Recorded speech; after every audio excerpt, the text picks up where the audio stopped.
Olá, eu sou o professor Rogério e nós vamos dar início aqui ao estudo, né, voltado à questão, né, dos Estados Unidos. Então, como é que os Estados Unidos, né, se tornou esse país que reúne a costa leste, a costa atlântica, até, né, a costa do Pacífico? Então, nós vamos falar um pouquinho aqui de como é que esse processo ocorreu e quais foram os conflitos, né, gerados desse processo expansionista americano ou estadunidense. Como é que isso ocorreu, né, com o passar do tempo. Primeiro nós vamos tratar essa questão aqui, né, do expansionismo, e depois nós vamos falar sobre o imperialismo americano.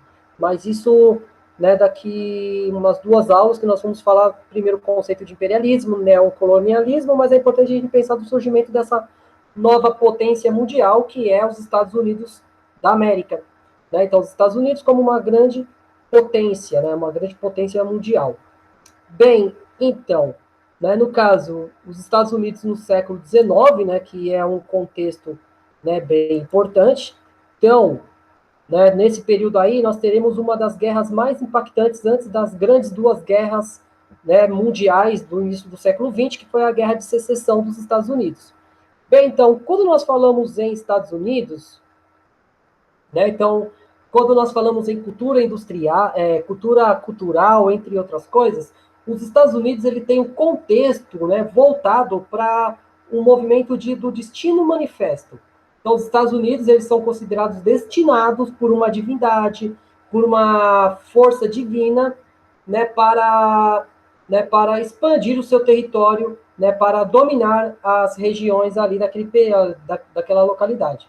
Então, após a independência dos Estados Unidos, em 4 de julho de 1776, sob o governo de George Washington, que foi o primeiro presidente dos Estados Unidos, né, os Estados Unidos começam a implementar um sistema industrial e comercial, primeiro incentivando a imigração europeia, né, pois eles precisavam de pessoas para povoar o território, né, porque com o fim da colonização com a Inglaterra, né, os Estados Unidos precisavam ocupar o território, né, primeiro na costa leste, né, onde fica o Oceano Atlântico, né, na parte ali de Nova York, Carolina do Norte, Carolina do Sul, entre outros territórios, e também incentivar o consumo interno, levando em consideração que os Estados Unidos foi a primeira nação, ou o primeiro território americano, né, que desenvolveu uma revolução industrial no norte, né, por conta dos ideais calvinistas,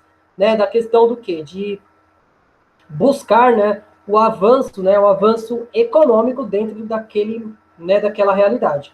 Mas também os Estados Unidos ele vai iniciar um processo que vai ficar chamado como Marcha para o Oeste. Né? Então, os Estados Unidos, com essa visão de destino manifesto, os Estados Unidos vai marchar, ele vai acabar com a fronteira que era ali os Montes Apalaches, que era uma tentativa que os antigos colonizadores, os ingleses, tinham para manter, né, o povo, né, os colonos, sob controle, que era impedir que eles se expandissem para o oeste. Então, com o fim da colonização, essa estratégia ela deixa de existir. Então, vão começar o processo de marcha, de que os Estados Unidos vão expandir o seu território.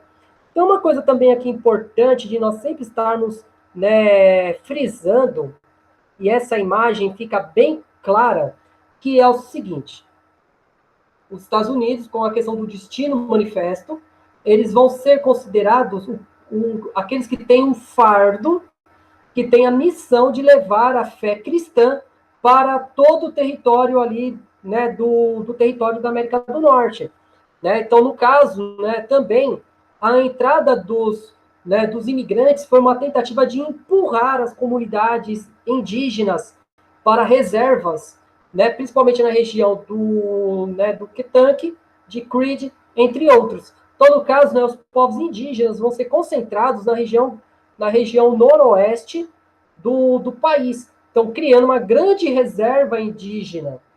Né? Isso vai fazer com que ocorresse conflito entre colonizadores e, né, povos indígenas no norte, né? No caso, essa questão voltada aí. E como eu coloquei ali na introdução, Então, no caso, os Estados Unidos, ele tem dentro do seu ideário a questão do destino manifesto. Então, o que é esse destino manifesto? Né? Eles são considerados, né, então, predestinados, né, com a missão de levar a fé cristã e o progresso para todo o território ao oeste. Então, no caso, nós temos vários filmes, né, que retratam isso, os faroestes, entre outros, que vão fazer o quê? Com que a chegada da ferrovia para o oeste vai levando progresso. Tanto é que nos Estados Unidos, né, os grandes centros urbanos do oeste vão começar a surgir a partir das construções das ferrovias e também, principalmente no centro dos Estados Unidos, tem o uso do rio Mississippi, entre outros rios, para a circulação de produtos. Né, no caso, então, eles vão invadir terras indígenas, né, que é importante a gente sempre estar frisando, e criar colônias, né, isso vai gerar vários conflitos e também outros elementos, né, que vão forçar, né, a questão da expansão do território para o oeste. Mas, assim, no caso, né, que o índio era considerado um empecilho, entre outros elementos importantes, e nesse sentido, o governo vai criar aquela reserva para proteger a cultura, ou para proteger o povo indígena contra a violência dos colonizadores. Na verdade, era uma forma de tomar a terra dos indígenas.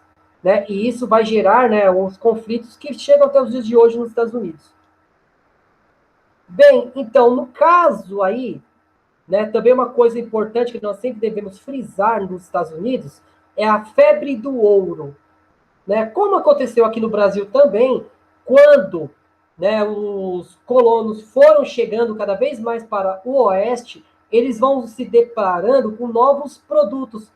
E no caso, né, quando eles vão chegar próximo do Oceano Pacífico, eles vão encontrar uma jazida de ouro na Califórnia. E isso vai dar o que nós chamamos de febre do ouro.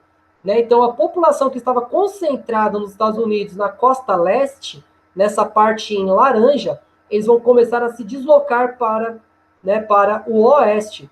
Né? No caso aí, dando início ao processo da formação do território americano. Né? A partir, né, dessa expansão, né, vai fazer com que os Estados Unidos comecem, né, a anexar novos territórios. No caso, como a Inglaterra não conseguiria colonizar essa parte em verde musgo aqui vai ser cedido pela Inglaterra em 1783. Essa parte da Louisiana, que é essa parte mais em verde aqui, ela foi comprada da França. Né? Foi comprada da França em 1803. Essa parte em roxo aqui, no caso, né, no caso a Flórida, que era um território espanhol, ele vai ser comprado da Espanha em 1819. O Oregon, essa parte em rosa aqui no noroeste, que vai ser onde vai ser destinado às reservas indígenas, vai ser cedido pela Inglaterra em 1846. Essa parte em amarelo vai ser o território do México que os Estados Unidos vai invadir, no caso Texas, Nevada e a Califórnia. Essa parte em roxinho aqui embaixo, bem embaixo, próximo do Novo México, né? Então a região do Novo México foi comprado do México em 1853. E o Alasca foi comprado da Rússia em 1867. Então, gente, nesse sentido aí, né, quando nós falamos em território, né, americano, os Estados Unidos ele vai ter essa corrida que vai expandir esse território. Aí nós podemos dizer, eles viveram felizes para sempre. Não, não exatamente. Bem, então, nesse momento aí que começa os atritos dentro do que nós chamamos de guerra de secessão. Né? Então, se nós formos buscar no dicionário, secessão quer dizer o seguinte, divisão. Então, no caso, né, a intensificação de imigrantes, a consequente aumento populacional, desenvolvimento industrial do norte dos Estados Unidos, vai fazer com que o presidente eleito o presidente eleito Abraham Lincoln comece, né, a organizar dentro do Congresso Nacional Americano uma possível abolição da escravatura em todo o território americano. É porque o Abraham Lincoln ele era bonzinho? Não.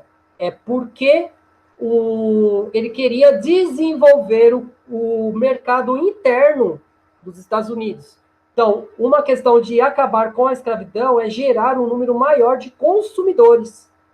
Né? No caso aí, o Sul, que era um território extremamente agrário, visando a produção de algodão, de tabaco e de outros produtos, né, visando a exportação, não pretendia aforrear, né, libertar os seus escravos. Então, com isso, né, vai ocorrer a secessão, a tentativa de separar os estados do norte dos estados do sul.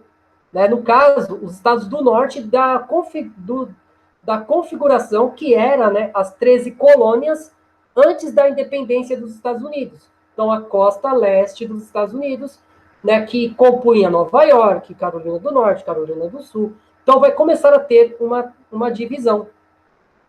E tudo isso no momento onde os Estados Unidos estavam expandindo o seu território para o oeste.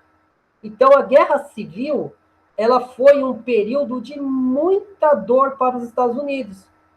Isso porque nós temos algumas questões que vão levar a esse conflito. Primeiro, a questão de tarifas. Né? Então, a burguesia industrial do norte, ele exigia que o governo em uma política de protecionismo alfandegário para impedir a entrada de produtos importados que prejudicassem a indústria local. Já a aristocracia agrária sulista, ela exigia livre cambismo, livre câmbio ou circulação de produtos, né? Porque as taxas alfandegárias altas prejudicavam a exportação dos seus produtos para a Europa. Então nós temos, né, no caso, o norte em um sistema protecionista e o sul no sistema mais visando, né, a exportação dos seus produtos. Bem, então, a questão do mercado consumidor. Então, o norte ele defendia a ampliação do mercado consumidor interno, enquanto isso o sul ele dependia do mercado externo. Né? Então, do caso da venda de produtos, né, para a Europa e para outras localidades, no caso da da Europa, como a Inglaterra, a França, entre outros países. Bem, a questão de mão de obra. Então, no caso do norte, eles pretendiam, né, organizar o trabalho assalariado, né, então aumentando o mercado consumidor, enquanto o sul, eles queriam manter o monopólio e a exportação, né, de mão de obra escrava para o território americano. Então nós temos essa divisão aí que é bem importante nós estarmos frisando, né, sobre a questão da liberdade dos escravos. Então, uma outra coisa que também é importante, a questão das ferrovias. Então, o norte, ele se interessava em ampliar as estradas de ferro até a costa do Pacífico, cortando o país a fim de levar seus artigos industrializados ao oeste. Né? E os sulistas acusavam o governo de aplicar mal o dinheiro público ao investir em ferrovias. Então, porque seus interesses estavam centrados na costa atlântica e não na costa do Pacífico. Então, nós temos essa divergência entre essa questão entre modernismo, né? Então, a questão de ampliar as tecnologias que existiam ali, então, levando as tecnologias até o Oceano Pacífico, enquanto isso, os sulistas, eles queriam manter essa mesma organização, visando o quê? A exportação para a Europa. Bem, gente, a questão abolicionista já fica bem claro sobre isso. Então, os nortistas se interessavam na abolição do trabalho escravo, né? Então, isso significava, com sua a substituição pelo trabalho assalariado e aumentar a circulação de dinheiro e de consumo dos produtos internos. Já o Sul, ele queria manter a escravidão. Então, para isso, né, eles vão começar a gerar alguns conflitos, entre outras coisas. Então, a questão da mão de obra, né, entre os novos estados, principalmente os estados que vão chegar ao oeste, então vão começar a ter alguns debates. Esses territórios vão ser escravagistas ou, né, vão trabalhar sobre a visão do trabalho assalariado. Então, dependendo de quem governava cada território, seria organizado, né, o sentido de exploração do trabalho. Alguns territórios que eram colonizados, que eram dominados pelos nortistas, teriam a questão do trabalho assalariado, e os territórios que fossem colonizados pelos estados do sul manteriam a mão de obra escrava. Aí, né, que surge, né, a questão da escravidão, né, assim, um dos motivos primordiais para a guerra de secessão dos Estados Unidos tem a ver com a escravidão. Então, no caso, né, no século XIX, a abolição, né, no caso da escravidão nos Estados Unidos, ela acontece em 1820, né, com a abolição da escravidão no que vai ser chamado de Acordo do Mississippi, né, que vai gerar aí, no caso, né, o paralelo 36, onde a escravidão seria legal ao sul e ao norte seria ilegal.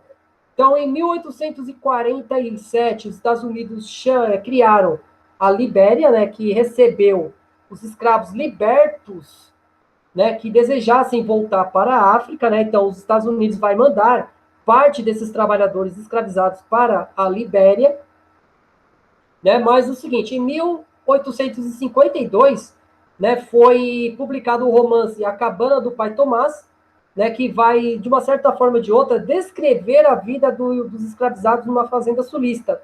Isso vai gerar uma comoção muito grande dentro do território, né? Também vai gerar críticas também do sul. Então vai se gerar essa divisão, esse antagonismo entre os dois territórios, o território do sul e o território do norte. No caso da guerra, ela tem início em 1860, quando o presidente Abraham Lincoln ele é assassinado dentro de um teatro, né, pelo um simpatizante do movimento escravagista, né? Então ele assume, né, esse cargo, né, desse sentido, né? Então no caso o Abraham Lincoln ele vai tentar ampliar o fim da escravidão em todo o território americano e isso vai gerar o seu assassinato, né? Ele vai ser assassinado dentro de um teatro. Então, entre 1861 a 1865, os Estados Unidos se dividiram entre dois grupos: os Estados Confederados, os Estados do Sul, e os Estados da União, que é os Estados do Norte. Então, os confederados americanos nomearam Jefferson Dias, né, Davis, para o presidente, escolheram a cidade de Virgínia como sua capital, né? Então, no caso, né, nós teremos essa divisão dentro do território. Então, o Sul, né, vai ter a questão da Virgínia como sua capital e vai reunir os estados como o Texas, né, Mississippi, Louisiana, Tennessee, Geórgia, Flórida, a Virgínia, a Carolina do Norte, a Carolina do Sul. E quanto a isso, os estados do norte, né, vão com essa parte em verde aqui, né, que vai ser uma zona neutra, e os estados, né, no caso, os confederados, a União, né, vai ser os estados, no caso, Nova York, entre outros territórios aí. Então, gente, no caso, nós temos essa divisão aí que vai permanecer até o final da guerra. Então, a indústria nortista, né, então a indústria do norte, que vai conseguir avanços, né, abastecer o seu exército com armas, alimentos, entre outras coisas, eles vão conseguir uma mobilização maior, né, de seus soldados por conta de novas tecnologias, no caso, telégrafo, né, as estradas de ferro. Isso vai aumentar principalmente a possibilidade de comunicação com o campo de batalha. Em 1863, o governo determinou o fim da escravidão, né, nos estados rebeldes. Então, a lei de emancipação dos escravos, que concediam a liberdade dos escravos nos estados do sul, objetivando desestruturar a economia sulista, né? Então, os confrontos vão ficando cada vez mais pesados, né? Então, com isso, o norte ele não precisava de ajuda estrangeira, né, para conseguir manter o seu, né, os seus soldados bem equipados, bem alimentados, mas os estados, né, do sul, que não tinham uma indústria, vai começar a sofrer com a falta de equipamento. Então, o final da Guerra de Secessão, ele consolidou a hegemonia dos Estados Unidos, utilização de máquinas agrícolas, aumento considerável na produção da colheita. Então, as atividades industriais vão crescer, né, por todo o território, por conta do quê? Porque o norte vai conseguir vencer o sul, a partir, né, desses recursos que nós falamos aí dentro desse contexto. Então, apesar do desenvolvimento, né, econômico e as dificuldades sociais nas cidades aprofundaram profundamente, né, ali naquele momento, principalmente que não houve, né, no primeiro momento, políticas públicas para atender essa população. Tanto é que, no final da Guerra de Secessão, até a década de 1960, os Estados Unidos eram um país extremamente segregado, né? Os Estados Unidos tinham leis de segregação entre parte da sua população, onde, né, existiam bairros para brancos, bairros para negros, escolas, faculdades, entre outras coisas. E isso vai surgir um movimento chamado Ku Klux Klan, né? Então, a Ku Klux Klan é um movimento que surge no sul dos Estados Unidos, né, buscando uma supremacia branca, né, contra a população negra. Então, no caso, a Ku Klux Klan, ela vai promover lixamentos, perseguições a negros e a outras minorias, como judeus e católicos, levando em consideração que os Estados Unidos é um país de maioria protestante. Então, atualmente, nós temos alguns problemas nesse sentido, porque a Ku Klux Klan, ela está na ilegalidade. Mesmo assim, ela não deixou de existir. No caso, né, hoje, a Ku Klux Klan, ela tem uma participação muito grande em movimentos segregatistas, e principalmente contra o que nós chamamos de perseguição à sociedade islâmica nos Estados Unidos. Né? Então, no início da pandemia, nós tivemos um exemplo disso, que foi a morte, né, do George Floyd, que houve, né, manifestações contra e a favor. Então, existe nos Estados Unidos, até os dias de hoje, um clima muito pesado sobre essa questão da segregação racial, né? E os Estados Unidos, eles praticam uma segregação, né, direta, não uma segregação velada, que nem no caso aqui do nosso país. Bem, então, quando nós falamos dos Estados Unidos, tem todas essas características, né? Nós vamos falar do Destino Manifesto, como é que isso funciona, e a diplomacia dentro dos Estados Unidos, dentro do território americano. Bem, gente, então, agradeço a todos, né? Muito obrigado por acompanhar até aqui, né? Espero que tenha sido bem claro aqui para vocês. Precisando de alguma dúvida, tendo alguma dúvida, é só me procurar pelos canais, né? Os canais, né, responsáveis, os canais de comunicação que estão abertos para vocês, o WhatsApp, o Facebook, entre outros, para a gente ir conversando. Muito obrigado e até a próxima.